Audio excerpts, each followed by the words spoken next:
And we're back. I wasn't going to do an episode, but I was able to finish up what I wanted to get done in 1.8. So I decided to fire up 1.72 and jump back into this. I was going to do Vikings of the Horn, but sadly I think that save is just destroyed by all recognition. So instead I'm going to start a new run. It's going to be similar to that one. I'm going to do it in 1.8, and I'm going to make it a Iron Man Plus run. The plus is that I'll be running mods that are all Iron Man achievement compatible. Just do some stuff that'll beautify the game, make it a little bit prettier and stuff like that. But other than that, it won't change really the game all that much. Right now we're back with King Denariar back in the game. But I will say that I've recorded this, and I'm now recording it again. But I'm recording just the sound because I had my mic muted for the whole hour or so that I was recording, because I'm a professional at this. I'm a professional, obviously, YouTuber, as you could tell by my dozens and dozens of followers. So I'm professional at this, and now I'm having to record this again. And right now I'm looking at the Dark Elves that I'm adding into my group, and I was kind of confused because there was like a 150 prestige cost to marriage. I don't know, it was weird. But anyway, I will say that the Dark Elves seem to be just really extremely good fighters. Like, I've been impressed with how many of them have like 30 plus martial. So, and now I'm looking at and this is Volkahar's kid, because Harkon had a child. Apparently vampires can still have children. Was not aware of that.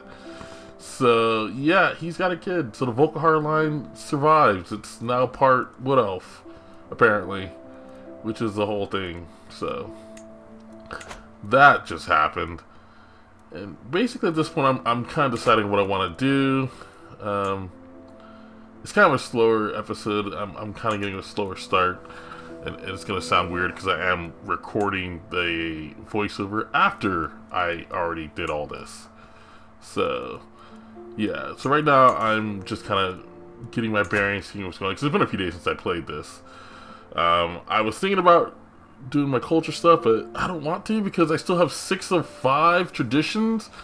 I don't know why I have 6 of 5 traditions, but I have 6 of 5 traditions, and I don't want to make that mess up because I don't want to try to update it. It's like, well, you have 2 each traditions. Yeah, whatever. I'm not gonna rock the boat there. So for the most part, where we left off, we had the High Kingdom. I was thinking about going into Alinor, and you'll see that I am terrible at sea invasions, and it's not going to end well. But that's later. Right now, I think I'm just trying to decide what I want to do. Looking at Sylvanar, yeah, it's pretty wild. I will say that it looks like Nebene may become one of our major targets if we decide to go that route in the future. They are getting very strong. I think they overtake Leowyn during this episode at some point. Oh my gosh, I have 2,000 gold. And it's sad. It's sad. I mismanaged the upcoming war pretty badly. But anyway, right now, I think I'm spending most of the time just kind of doing a lot of upkeep, and once your kingdom gets pretty big, there's a lot of stuff you gotta do. I'm still deciding what I want to do with Alinor. I think I do raid them at some point. That is a thing that happens. They don't fight me, but they do go to war, and they are good at it. As a matter of fact, I think my next person is actually going to be a high elf, because I want to. Someone put the idea of colonizing Yokuda, and I think I'm going to do that, but I'm going to do it as a high elf with a different character, and bring high elf culture to the Yokudans, and turn that into, and make her like it'll probably will make her like the queen of that area or something like that. At this point, this is what I discovered. I did not know that these islands right here that we're looking at are also part of Valenwood. Because I was doing an invasion, it was like, do you want to invade the Empire of Valenwood? And I was like, wait, what? I have Valenwood. But no, these islands are part of us. They're part of Valenwood as well. So we had to go and take those back. That's what the war will be over when we get to it. And I was kind of surprised. Also, pro tip, just so you know now, if you lose the Conquer Empire Casus Belli when you go autocratic, and we do go to an autocratic realm later on in this. And just so you know, if you want, you can go ahead and subscribe if you're enjoying what's going on here. I know this is kind of a weird episode because I'm having to record it after I already recorded it. So I think at this point I'm deciding if I want to do a holy war for the kingdom. I still might do that just to kind of say, hey, Eleanor, we're here. And maybe that'll be how I end it. I'm not sure yet. I don't like matte painting. I kind of get bored of it after a while. Like, I like it, but then I don't. And plus, I don't know. We'll see. It just depends on how I feel. I do know that I think I have an idea for another Elder Kings campaign, and I think we're pretty dominant. I think we have like by the end of the field, like 40. We're close to 37 to 40,000 troops. So we're not weak. We've come a long way from just being stuck in Longvale to now we're like control pretty much all of Valenwood and elsewhere, besides the Sylvanar. Yeah, at this point I think I'm about to go ahead and... Oh yeah, and then I decided I'm going to build another regiment of troops. And because I have tons and tons of prestige.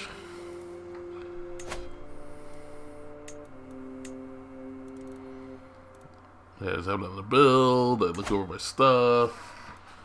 She's somewhere doing her thing. But overall, like, most of this episode is just going to be that. Kind of looking at what I'm doing. Honestly, I think at this point, what I can say about the Elder Kings 2, since I have some time to talk about it, it's awesome. It's going to provide hours and hours and hours of fun. Like, easily, my guess is 50 to 100 hours worth of content. Just, if you want to explore all the different, there's so many different species, and they haven't even added everything either. Because, I mean, right now you can't. There's not a whole lot that goes on with the vampire and Woe stuff. And I know they're going to add stuff where you can actually confer it on people and stuff like that. There's still probably more stuff to come, probably more cultures. There's still more, like I know we can't do republics and we can't do, like, the theocracy, so that's probably some more stuff to come. They'll probably expand some of the magic stuff. They'll probably just add more stuff. I mean, there's a lot of content, so... It's really good. It's definitely a breath of fresh air. It's probably one of the better made full conversion mods that I've seen. They definitely took their time on it, and they definitely have more plans in the future. So, if you're curious about trying it, I highly recommend it. Yeah, I think I'm about to adopt autocratic. Because this is what I figured out. I was like, oh, I can adopt autocratic ways. And so, yeah, now we're autocratic, which it wasn't as big a hit as I thought it would be. Because, like, I'm used to, like, going from, like, tribal to feudal, and you lose just so much. You just can feel something. Like, this one didn't seem like I got that much weaker. I mean, I didn't feel like that. I will say, if there's one thing that's kind of interesting with playing Elder Kings, is that since you are autocratic, or since, like, it seems like the default position for, like, your people tends to be that they don't give you contribution right away. That kind of sucks. Then you have to go in and modify all their contracts. But thankfully, you can modify their contracts more than once in a lifetime. It's like every 20 years. So I guess that's the workaround for it. But it is like, it does, like, if you don't pay attention and you're not used to that, you'll be like, why am I not getting like anything from my people? And so, yeah, you have to go in and modify your contract. So that's one thing I would say for any person that's new to this. You do need to actually go in and modify the contracts of your people, because they won't, a lot of times they're just by default just not going to give you anything. They're just not going to give you any type of money or troops, because they have no contribution by default. I think here I'm setting up my court, but then I hate the way that some of those look like, so I had to move that from there, because that was just, that looked gross. Looks a lot better on the side though.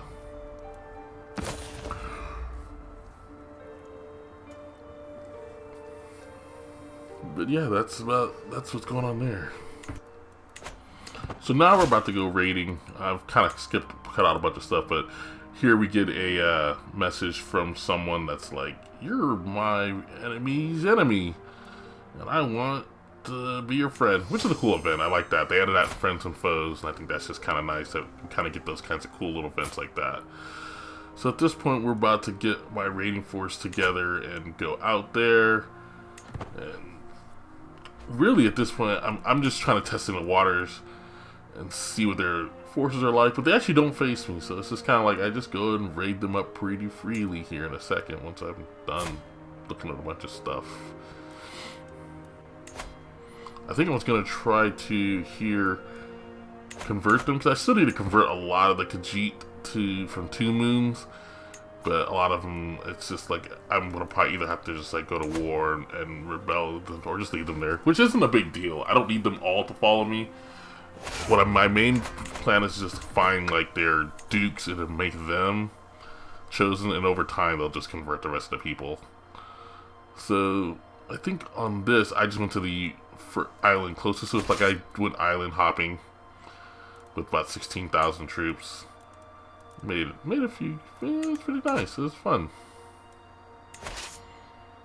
So we're about to set out and go and get our money. And man, I just take a long time to go.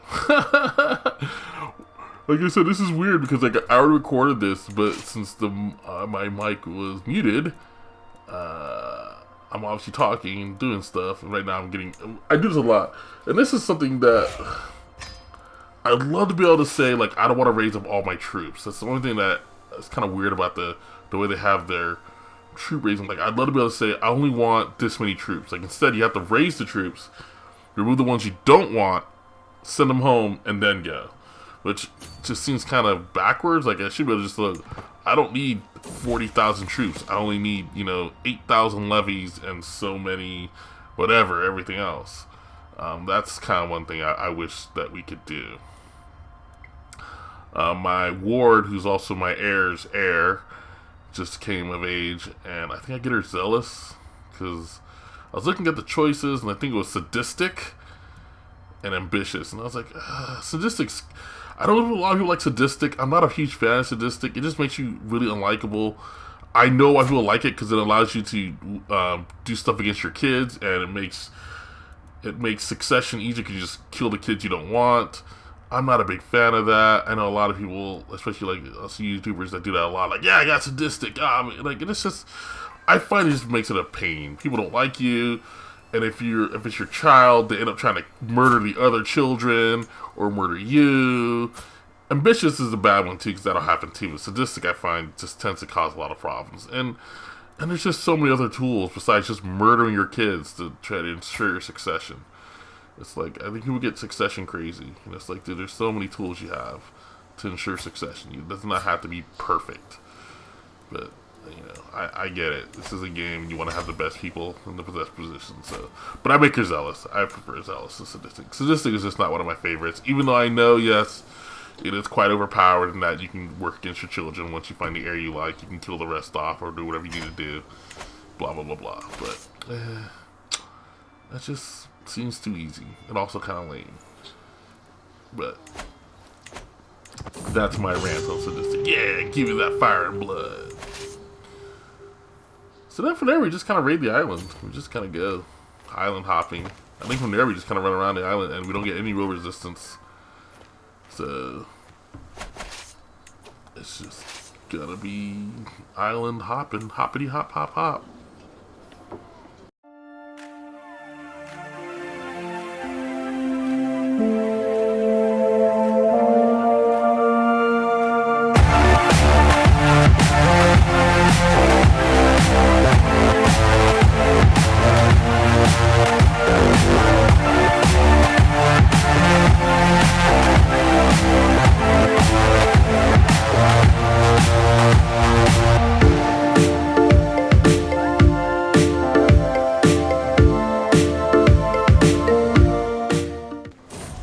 Alright, so now this is a cool event I had never seen before. I don't know if this is from Elder Kings or if this is from an add-on I have. But either way, it was actually pretty cool. I mean, I just the fact that you have a dream about a random, I guess, I don't know if it picks a random courtier in your group, because I never really interacted with this character before. So I recruited them into my, but I don't know if maybe there's something about them that's special that I don't know yet. Maybe they're like, maybe they follow one of the other Daedric Lords. I don't know. I have no idea where this event comes from. I've never seen it before, but it was actually kind of threw me for a loop. I was like, whoa! I mean, there's like a light, and I have this dream, and then I talk to them, and I guess we get closer to becoming friends, but it doesn't really explain like what happens. So I don't know if this is like, this could be part of the one of the add-ons I have, which I think is the very interesting something. Anyway, adds a bunch of like events, very interesting events mod or something like that. Viet, I think is what the thing stands for. It could be from that. It could be from Elder Kings. I don't know. Either way, it was just really cool, and I just want to kind of highlight that it was a pretty interesting event that popped up there. So yeah, I think I finished my rating at this point, and I'm gonna go home, and we're like, yay, we did it, guys. We're the best. We're the best around. No one's gonna ever keep us down. And so at this point, I'm deciding if I want to go invade, and I'm pretty sure I do decide pretty quickly that I want to invade. And yeah, there we go. So as a preamble to the invasion, I decided to cast some spells on the High Queen of Alinor.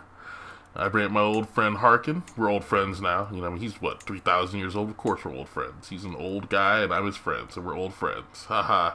That's a great joke. You should laugh. But anyway, so I think I cast like Inflict Wounds on her, and she heals that up, and then I cast Demoralize on her to make it a little bit easier to fight her troops.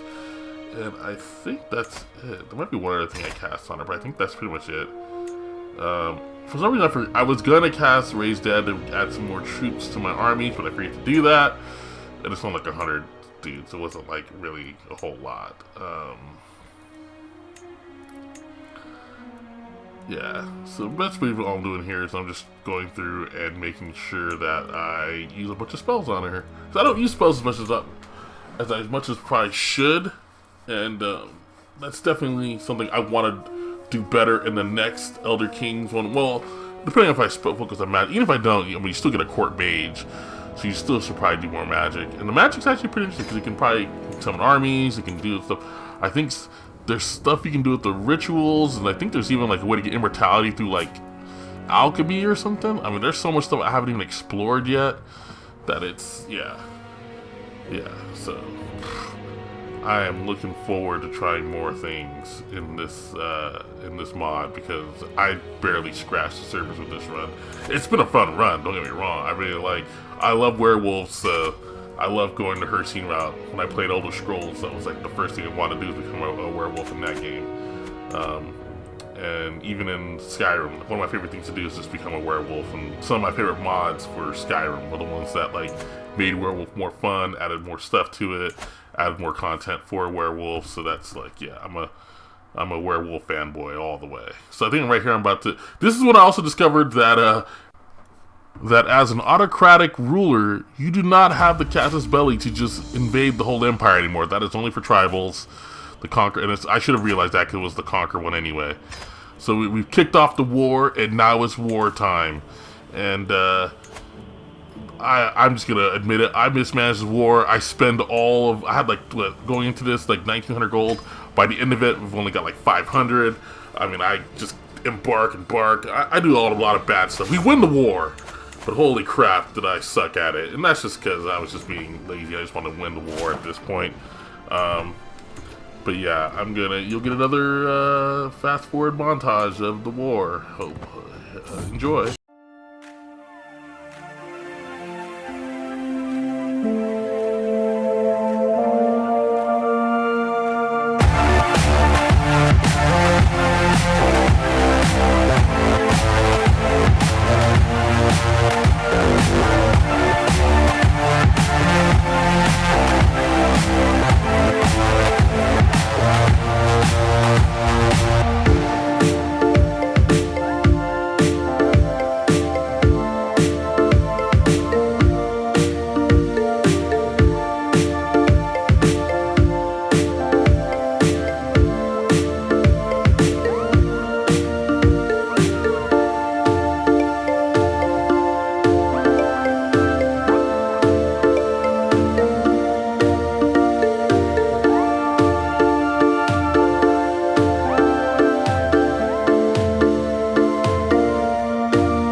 As you can see, the war was, we start winning it, but it does not start well. As you can see, our money is pretty low at this point. I got some lucky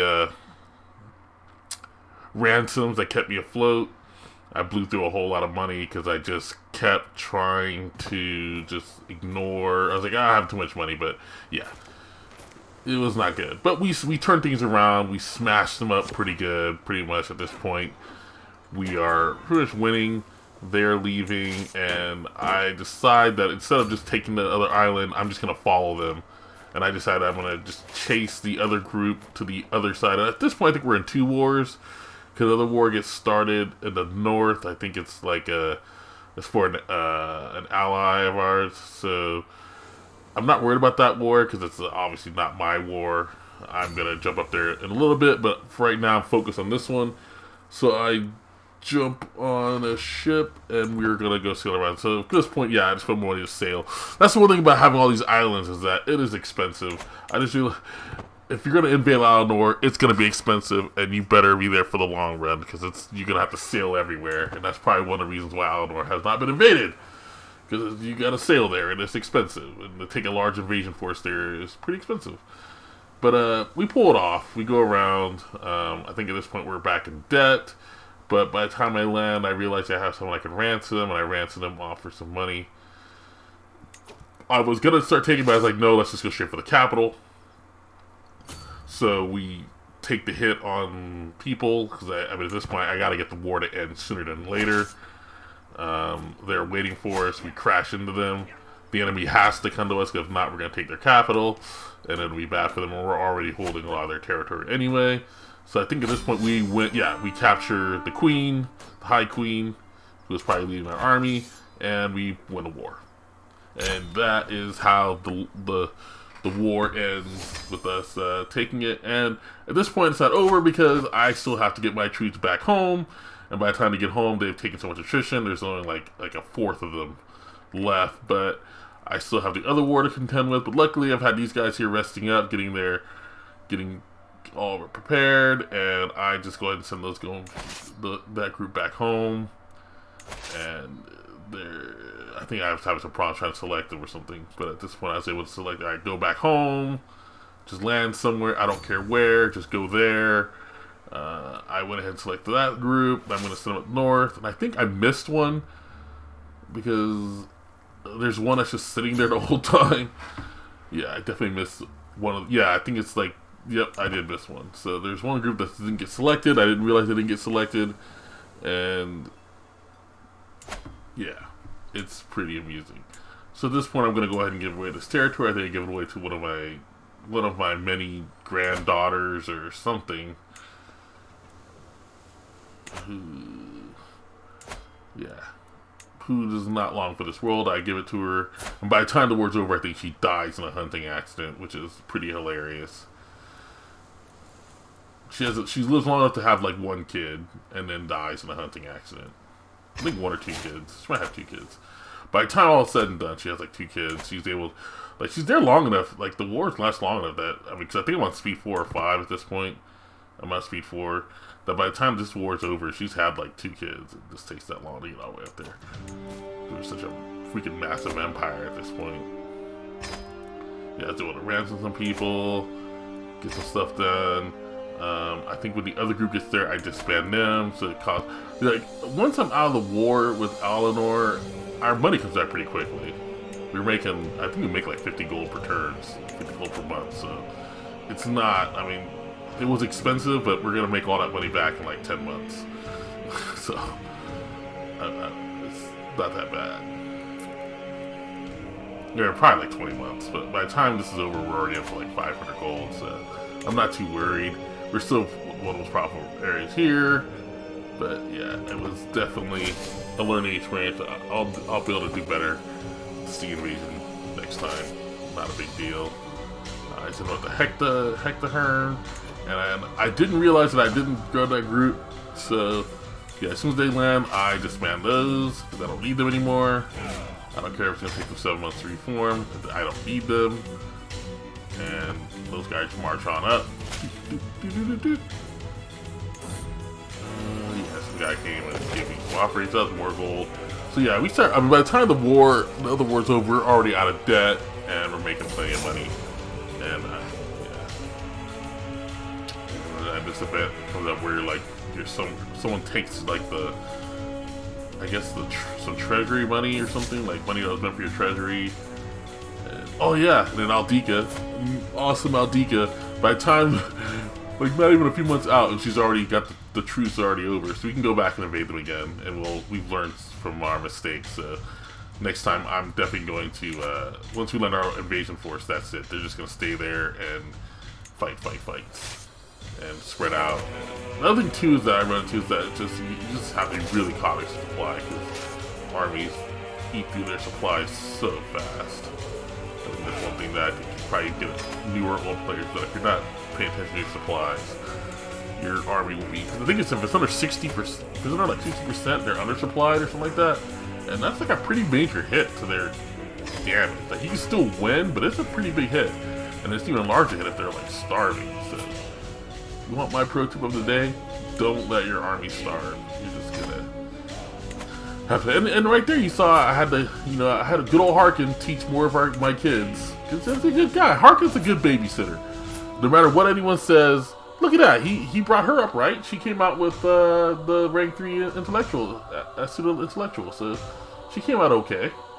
You know, she's not great. I mean, she's not bad. She'll be fine to play later on in the future. I think I get her married off here to someone, and then I call it a day. I think they're both long fangs, but they're not that closely related, so there was no inbreeding, so that was good. We have very distinct branches of the family. I was gonna marry to them, but then I didn't. Oh well, what could have been? So yeah, she gets married to someone. I don't know who, this dude, I think, yeah, this Ward guy. And she'll be happy. She's gonna live a good life. She will live a good life. It's gonna be wonderful for her. I mean, you'll probably never rule or if you do, it'll be a long time from now, because we're still on our first guy, and we're still, 100 and some odd years into the game. And still, we're on our, because he's an elf, so they live, I guesstimate, and that's not even, I haven't even like looked into the stuff that can extend your life. He's probably got another like 150 years worth of life of living, and that's not even if I don't decide to go into the tree that helped the iron body tree for learning. So yeah, he might stick around for a long time.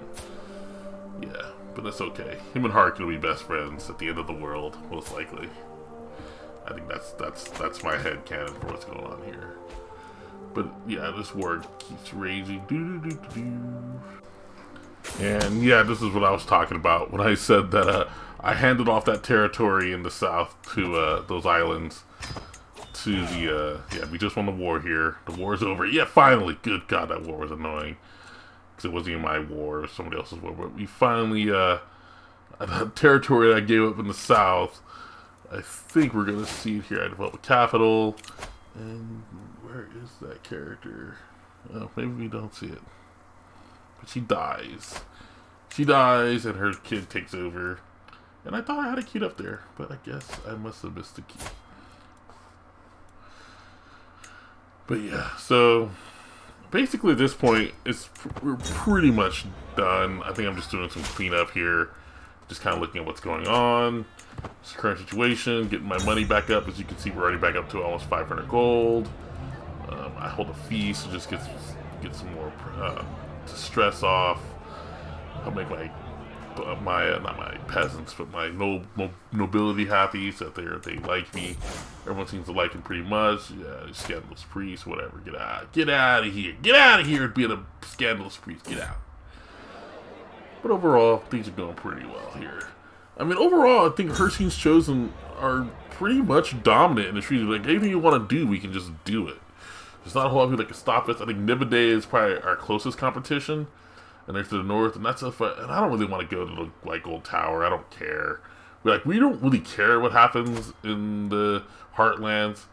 The Cyrodiil doesn't really matter to us. Our main goal was Valenwood, and we control Valenwood. Like, Valenwood's becoming more and more controlled by Hircine, so that's good. Kvatch took some of our land because their person inherited the queen. She's the queen over there. So you might go knock on Kvatch's door if I feel like it. I'm not. I don't know. Like I said, I think we're getting towards the end of this story. For the most part, I think there's probably 1 or 2 more episodes left. Probably like not that much. Like 1, 2 at the most. Because like I said, Hircine's Chosen's done what they wanted to do. They wanted to hold Valenwood and convert much of the wood away from the Green Pact to the... So this is something I just learned while I was playing this. At this point, I was just kind of wrapping things up.